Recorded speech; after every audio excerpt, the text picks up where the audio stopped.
তো হ্যালো বন্ধুরা, আপনারা যদি কেউ খাট নিতে চান বা সোফা নিতে চান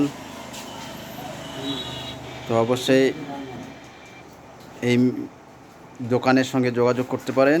অ্যাড্রেসটা হচ্ছে মেল চৌপতি। এখানে আসলে নানান রকম সোফা, খাট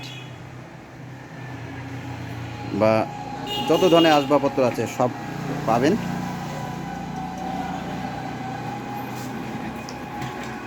আপনারা যদি চান তো অবশ্যই আসতে পারেন। অ্যাড্রেসটা হচ্ছে মেল চৌপতি। এই এই দেখেন, এখানে নানান ধরনের সোফা থেকে শুরু করে আলমারি সব জিনিসই পাওয়া যায়। তো আপনারা যোগাযোগ করতে চাইলে এই মিল চৌপতি আসতে পারেন, নিতে পারেন।